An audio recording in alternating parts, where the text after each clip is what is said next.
The bells of St. Harlow's rang with a brilliance that seemed to promise eternity. Eleanor Winthrop stood at the altar in ivory silk, her veil catching the soft light that poured through the stained glass windows. Every guest whispered about her beauty, about how radiant she looked as she smiled at the man waiting beside her. To the world, she was a bride blessed beyond measure. Yet beneath the grandeur, a thin current of unease stirred. Tobias Harrow, her new husband, held her hand with steady strength, but his eyes betrayed something colder than devotion. To Eleanor, the moment was meant to be the beginning of safety and love. To him it was something else entirely. The vows were spoken, the rings exchanged. Laughter echoed in the reception hall, champagne flowed, and music swelled into the night. Friends toasted, voices rising in praise of the perfect couple. Eleanor's cheeks flushed with happiness as she danced. But whenever her gaze met Tobias's, she felt the flicker of a shadow pass across his face, sharp as a blade. Later she leaned close to him and whispered, "Do you feel as though this is the start of everything?" He lifted his glass, lips curling into a smile that did not quite touch his eyes. "It is the start," he replied, "though not in the way you think." The words lodged in her heart like a splinter. Guests clapped, fireworks burst above the garden, and the night carried on with the glamour of fairy tales. But in that single moment, Eleanor sensed something dangerous beneath the surface of her perfect wedding. By dawn, her gown would be folded away, the photographs neatly stored, and her marriage sealed. Yet already, the first fracture had begun, but even on their first night together, cracks began to show. The Winthrop estate stood proud against the gray skies, its stone walls towering with a grandeur that felt less like home and more like fortress. For Eleanor, the silence inside was worse than the echo of empty halls. Weeks had passed since the wedding, and the warmth she once imagined would bloom in marriage had withered into a strange, spoken distance. Tobias often disappeared into his study, door locked, curtains drawn. At meals, he sat across the long oak table, eyes fixed on papers rather than her. When she tried to reach him, his words cut quick and sharp. One evening she ventured, voice trembling, "You hardly look at me anymore. Have I done something to push you away?" He lowered his fork, pausing long enough to let the weight of silence press down on her. "You're imagining things," he muttered, tone clipped. "You read too much into everything." The dismissal stung more than raised voices ever could. His indifference hollowed the house. Eleanor wandered the corridors like a guest in her own life, her footsteps swallowed by the cold marble floors. Portraits of ancestors stared down with lifeless eyes, while her wedding dress hung in the wardrobe like the ghost of a promise already broken. At night, she would reach across the bed only to find his side empty, the sheets untouched. The grand bedroom, once filled with roses and laughter, now felt like a stage where she played the role of wife, with no audience to watch. Loneliness clawed at her, whispering questions she could not silence. Had his love been genuine, or had she mistaken possession for devotion? Each hour stretched longer, feeding a dread she could not name. She thought she married love, but she had stepped into a stranger's world. The silence of the estate grew heavier with each passing day, pressing into Eleanor's chest until she felt she could scarcely breathe. Tobias remained buried in his study, a place she had come to resent. The door was always shut, his presence locked away behind polished oak. When he emerged, his answers were brief, his touch absent, his gaze guarded. One afternoon, as she passed the study, she noticed the door left ajar. A strange pull urged her forward. Inside, the air smelled of stale smoke and ink. On the desk lay neat stacks of papers, arranged with an almost military precision. But what caught her attention was a drawer, sealed with a heavy brass lock. Her heart quickened. Why would a husband need to hide things from his wife?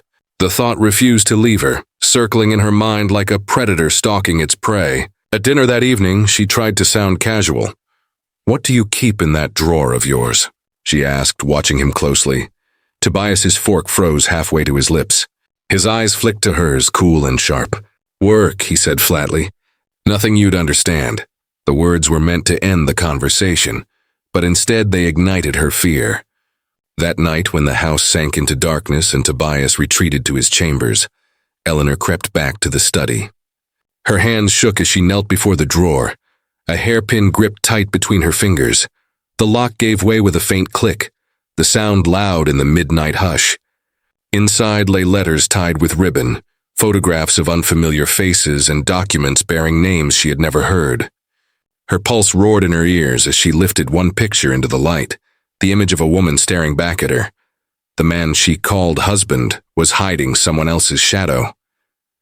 The photograph burned in Eleanor's mind, but it was the drawer's other secrets that unsettled her most. A silk scarf folded with care, its edges stained faintly with perfume. Receipts for jewelry never given to her. A note written in delicate handwriting that read, "I'll wait for you. Always C." The initials struck her like a blade. She carried the evidence back to her room, her thoughts fraying at the edges. Who was this woman? Why was her husband hiding her existence? The silence of the house no longer felt empty. It felt inhabited by a presence she could not see. One night, unable to bear it any longer, she confronted Tobias. He was at his desk again, the glow of the lamp sharpening the cold planes of his face. "Who is she?" Eleanor demanded, throwing the note before him. "Tell me the truth."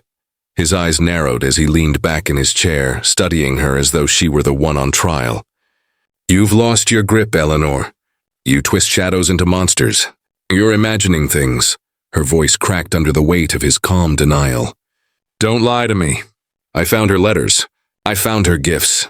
He rose suddenly, his chair scraping the floor, his words low and cutting. "What you found means nothing. Do you hear me? Nothing. You're becoming paranoid, and it's embarrassing." The force of his dismissal left her trembling. Alone later, she clutched the note in her hands, her breath ragged, her sense of self crumbling. His voice echoed in her head, feeding her doubt, making her question her sanity. But no amount of denial could erase what she had read. The name on that note would haunt her dreams. The tension in the house had thickened into something suffocating. Days passed in silence, broken only by clipped exchanges at the dinner table. Eleanor's mind gnawed endlessly on the note signed with a single letter. Tobias's dismissal still stung, yet her determination to uncover the truth had hardened. That evening, as rain lashed against the windows, she pressed him again. The dining room glowed with candlelight, but the flickering flames only deepened the shadows across his face. "I won't be silenced, Tobias," she said, her voice low but unyielding. "Who is she? Tell me before your lies drown us both." His hand tightened around his glass. For a moment he said nothing. Then, with a flash of venom, the words tore out of him. "Catherine was worth 10 of you." The name struck her like a physical blow.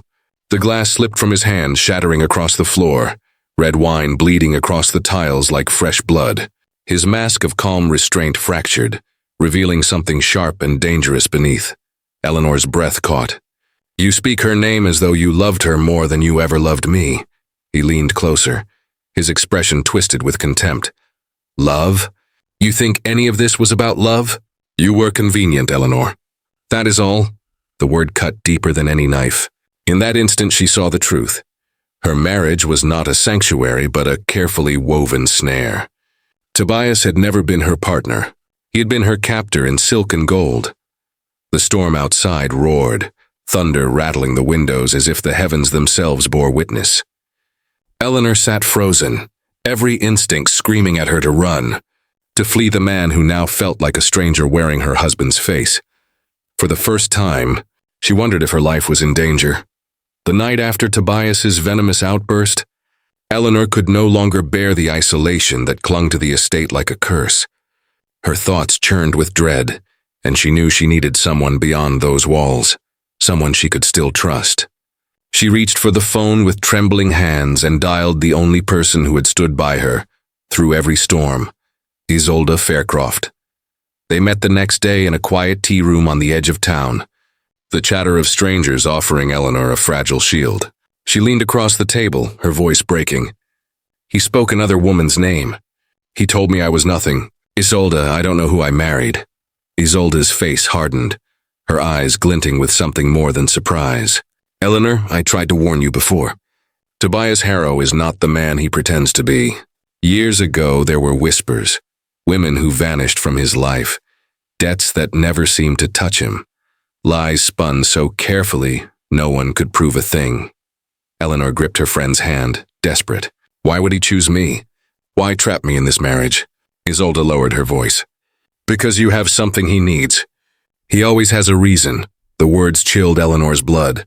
She wanted to press further, but Isolde glanced at the clock, suddenly uneasy. I'll gather what I can about his past. Be careful, Ellie, promise me. That night, Eleanor waited for her friend's call. Hours passed. The phone lit up with her own unanswered messages, buzzing on the table, the sound sharp against the silence. By morning, the line remained dead. And then, her friend went missing. The absence of Isolde gnawed at Eleanor until dread became unbearable. Days passed without a word. Her friend's phone silent, her home unanswered. Fear pressed so tightly against her chest that she could no longer endure the walls of the estate. One morning, she wrapped herself in a coat and made her way to the police station in town, her pulse drumming with every step. The station smelled of damp paper and old coffee. Behind a worn desk sat Detective Alaric Drexler, a man whose weary eyes spoke of cases that had slipped through his grasp. He listened as Eleanor recounted the locked drawer, the hidden letters, the venomous confession, and finally Isolde's disappearance.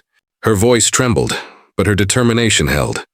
When she finished, Drexler leaned back, fingers steepled beneath his chin. You're asking me to believe your husband might be involved in a disappearance based on perfume scarves and whispers, he said. His tone carried doubt, but his gaze lingered on her with something sharper. Curiosity. Eleanor clasped the edge of the desk. I know what I've seen. I know what I've felt in that house. If you do nothing, I could be next. For a long moment, silence stretched between them. Then Drexler sighed, reaching for a folder. Domestic cases, he muttered almost to himself. I've seen them collapse in court. But I've also seen the truth hiding where no one wanted to look. He slid the folder closer, pulling out photographs of Tobias from years past. Grainy images tied to financial scandals and rumors of vanished companions. His voice dropped low, edged with warning. You've stumbled into something dangerous. Mrs. Harrow. He leaned forward, his shadow long under the flickering light. The detective whispered, You don't know the half of it. Detective Drexler's office was cluttered with case files. The walls yellowed from years of stale smoke. Eleanor sat across from him, her hands twisting in her lap, as he laid out a thin stack of documents that carried the weight of ruin. Your husband, Drexler began, has a trail behind him. Not convictions, not even formal charges, but stories that never quite reach the courts. He spread photographs across the desk. Women smiling, women young and full of promise. Beneath each face was a name and a date. Some ended abruptly with no further trace. Others were linked to financial ruin, family estrangements, sudden relocations. Eleanor leaned forward, her breath shallow. One image showed a woman with auburn hair, her features delicate, her eyes hollow in the faded print. Drexler tapped the photo. Catherine Lowther. She was engaged to him once. Disappeared without a word, no body, no closure. Her stomach lurched. The name from the note, the woman whose shadow had seeped into her marriage. Why has no one stopped him? Eleanor whispered. Drexler's jaw tightened. He's clever. He leaves no evidence that can stand in a courtroom. And every time, he reinvents himself. New name, new mask, new prey. The words sank into Eleanor like poison. Every moment of her marriage replayed in her mind, reframed in a darker light. The tenderness she thought she had seen was strategy. The vows spoken at the altar were not promises but snares. She pressed a trembling hand to her mouth, the weight of betrayal crushing her chest. The walls of the office seemed to close in as truth suffocated her. The man she loved was a predator, and she was his prey. The storm rolled in heavy over the Winthrop estate, thunder cracking like a warning from the heavens. Rain streaked the windows, and the wind howled against the shutters as if the world itself sensed what was about to unfold. Eleanor stood in the kitchen, her pulse racing, the detective's revelations echoing in her skull. Tobias was no husband. He was a predator who had written her into his next tragedy. When he entered, his coat dripping with rain, she no longer shrank from his presence. She faced him with a steadiness born of terror sharpened into defiance. You used me, she said, her voice cutting through the roar of the storm. Catherine, the others, it was never love. It was a game. Wasn't it? Tobias froze. Then his lips curled into a grin, cruel and unmasked. At last you see me for what I am. The words cracked her open. Rage replaced the paralysis of fear. You destroyed them. You won't destroy me? He stepped closer, his voice low, mocking. You were never meant to survive me, Eleanor. You were meant to be forgotten. She grabbed the nearest thing within reach, a kitchen knife gleaming in the lamplight. The moment she raised it, his mask shattered completely. He lunged, grabbing her wrist, slamming her against the counter. The blade clattered to the floor. The house became a cage, the storm outside their only witness. Breathless cries tangled with the crash of furniture, every sound swallowed by the thunder. Eleanor fought with every shred of strength, nails clawing, heart hammering against ribs that felt like they might break.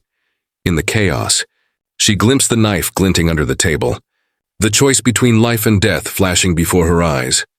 By sunrise, only one of them would walk away. The storm faded with the first light of dawn, its rage giving way to a silence so heavy it pressed against the walls. In the kitchen, the air smelled of iron and rain. A single chair lay overturned, shards of glass scattered across the tiled floor. The knife no longer gleamed. It was dulled by what it had touched. Eleanor's hands trembled as she pressed them to the counter for balance. Her wedding veil, torn in the struggle, drifted across the floor like a discarded ghost. Tobias lay crumpled in the shadowed corner, his chest rising faintly, or perhaps not at all. She couldn't bring herself to check. A knock thundered against the front door. The detective's voice carried through the storm-battered wood.